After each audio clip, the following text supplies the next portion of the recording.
Close your eyes for a moment. I would like you to close your eyes and picture architecture. Look really deep into your mind. What is architecture? Ponder for a moment. Okay, so I imagine most of you thought of a beautiful building, perhaps a scenic tour from a recent holiday, or an iconic structure, or perhaps a place that has significant meaning for you. Great architecture has a beauty that's on par with nature. But to an architectural professional, architecture is so much more. So what is architecture? This past summer on the TED stage, Renzo Piano said that architecture is the art of making shelter for human beings. Another word for making shelter is tectonics. Tectonics is a term that we often associate with continental shift and continental drift. And as nature creates mountain ranges, humans create structures. Tectonics is the art of construction. Common perception would put this into the sphere of engineering. It's a very, very technical process, but there is an art to it. Everything begins with a concept, an idea, asking questions like, what's its purpose? What will people do here? What necessities does it fulfill? There's technology involved, asking how will it stand? How will the system function? How can we build it? And then there's craft. What can we do to make it beautiful? What story can I tell? What idea can I convey? And what materials are available to me to build it? This is a distillation of architecture history, and it's used to highlight the fundamental connections between architecture and engineering inside of tectonics. We're looking at the big picture. We're not looking at any details. So just to briefly go over, we have the primitive architecture and then what I'm calling historic architecture. And in historic architecture, it was dominated by engineering. The tectonics was dominated by engineering. In the modern age, in architectural context, is a period of architectural history, not modern meaning today. Contemporary, we're going to say, for today. And in modern architecture, the advent of steel really rocked the house and changed the way we do architecture. So I believe that most people see architecture through the eyes of somebody living in the second half of the second millennium. They see architecture as an ornament, as something to add to a structure to make it more beautiful. But because of modern architecture, we need to adjust our glasses and look at architecture a little bit deeper. And this is the primitive architecture stage. This is where tectonics was completely cohesive. The engineering and the architecture worked very much in tandem. We were having a concept of how do we survive. And our first architects were really survivors. Fulfilling that need for shelter. They're stacking stones and manipulating the land. And the technology was a trial and error process with some redundancy to continue the things that were working. At this point, architects were just buff and naked. They asked the questions, what do we need to build? How do we build it? And what can we use to build it? These are two examples of primitive architecture, and this form is naturally grown. It's organic. It comes from the land. The form of the dome thatch hut is rarely adopted for eons, but the gable and then the subsequent arch is something that permeates the architecture, permeates the form, and really is something that we see a lot. These resources were locally sourced, and that created an ornamentation that began traditions.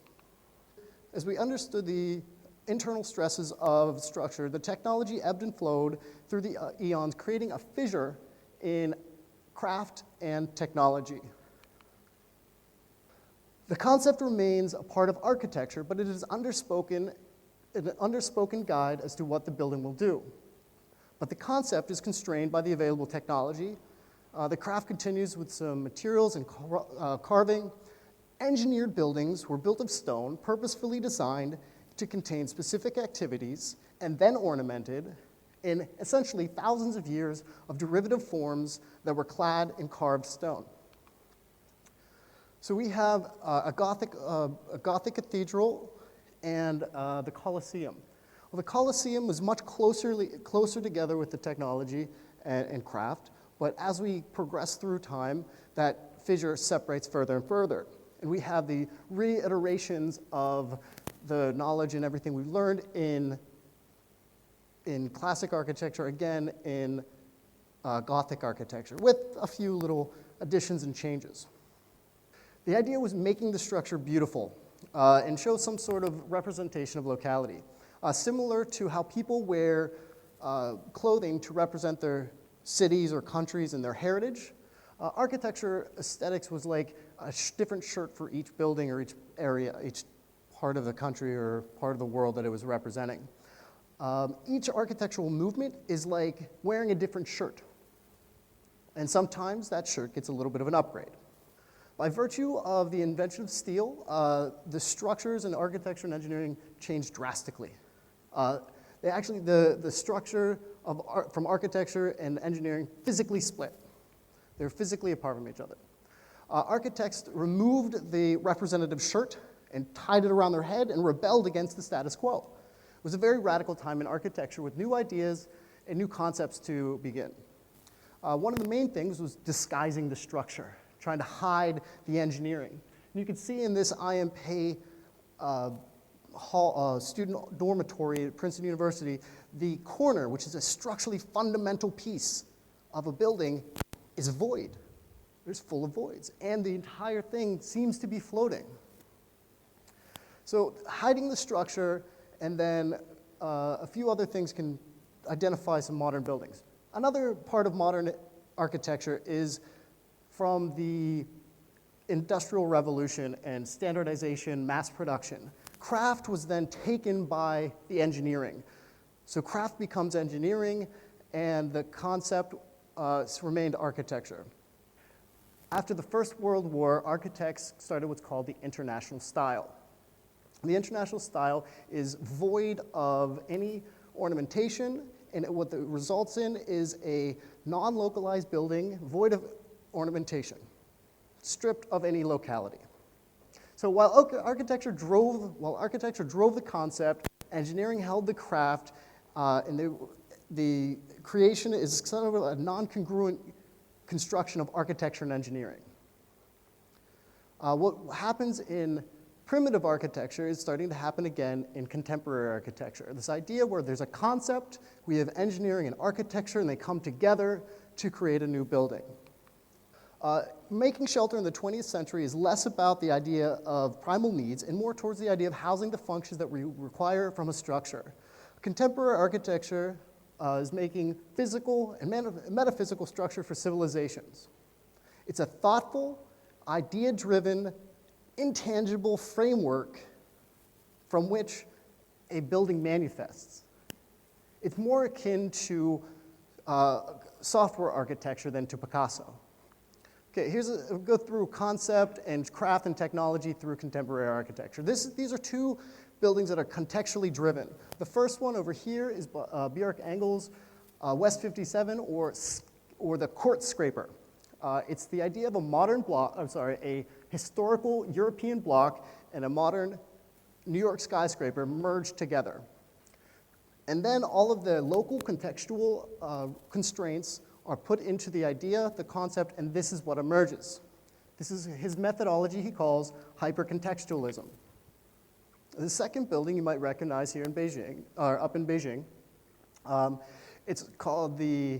it's locally called the Da Ku Cha, or big underwear. And it wasn't made to look like underwear. In fact, it wasn't made to look like something. It was made by the concept of bringing a cyclical process of creating media into one single space. Before this building, the CCTV had different offices all around Beijing, and this brings it all together. It's a loop to kind of to represent the cyclical nature of the media.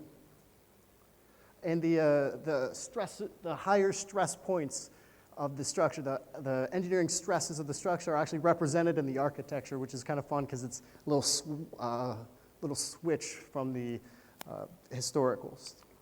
During this time, we still ask these questions. What's the purpose? What will we have to do? What necessities does it fulfill? But they're evident through the whole process. It's not a separate process like it was in the past. Digital fabrication is huge for us because we can now regain the craft. The craft is now digital craftsmanship. We go from a rock hammer to a computer. And we can design things and make it for a small scale or a civic scale and move, the architect again has the craft. Another part of the craft is today in contemporary architecture, we have over 10,000 different materials to choose from, whereas just a few hundred years ago, it was only 40. This is the bird's nest. You might recognize it again in Beijing, the home of the Olympics for 2008, and again it will be in 2022. This is an example of parametric design where we design the design. We put any variables, tangible, intangible, all the elements about a building into a computer algorithm, and it generates multiple options for us to choose from. This is no longer how can we build it, it becomes what do we want to build. And finally, this slide is Yurisna Temple in Cowhead Mountain, just an hour south of Nanjing. It's a little bit of an abstraction from Buddha being covered by the cloth. So, if you are in need of shelter, ask your architect to take his clothes off. Provide a pure concept-driven architecture where the aesthetic is a result rather than the requirement. And as you travel the world and experience architecture, appreciate not only the aesthetic, but look to the building's tectonics and search for the functional art that we inhabit. Thank you.